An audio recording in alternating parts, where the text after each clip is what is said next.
Today we're going to be discussing how to install rumble motors into your ProGCC controller. Using rumble motors is easy on the ProGCC.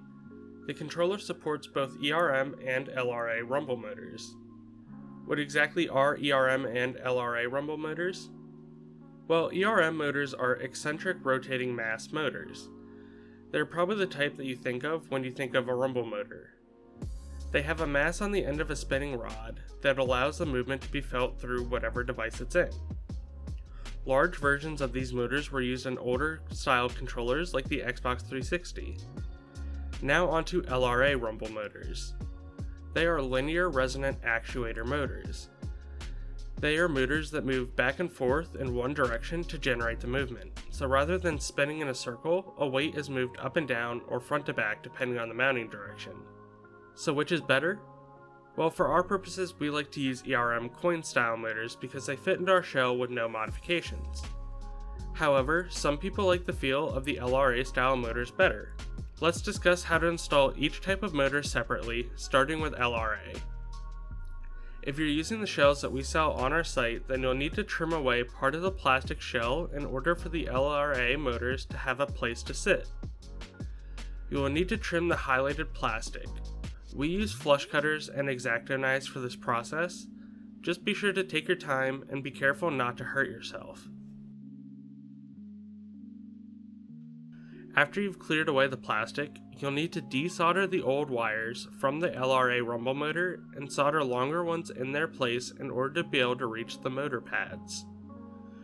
We recommend putting some capped on tape over top just to help protect the wires after you're done soldering.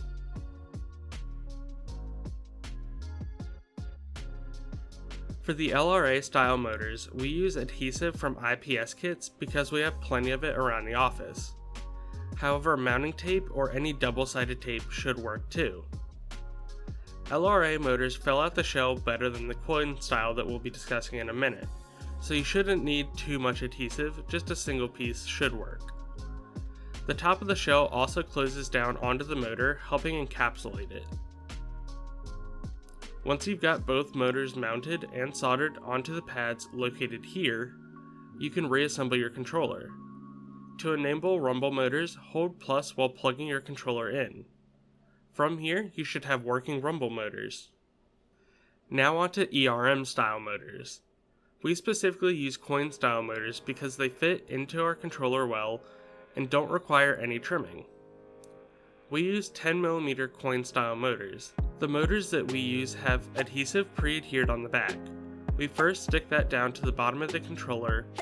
We then add a small amount of silicone around the sides to help hold them in place.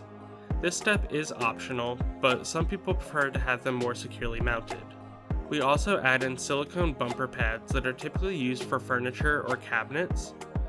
We use 10mm pads and they sit exactly above the motors into the motor well, allowing the vibration to travel throughout the controller better as there's more surface contact with the motor. This is also an optional step. Now that we have the ERM motors mounted, we need to bridge the ERM pad on the motherboard in order to enable them. Simply heat up the two pads and flow solder onto them until they're bridged.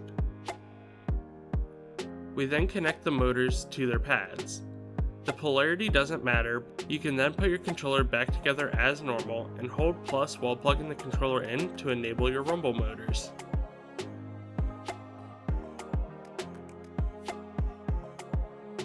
And it's just that simple. We hope you enjoyed. If you want to see more content like this, please be sure to subscribe. Check out our wiki in the description.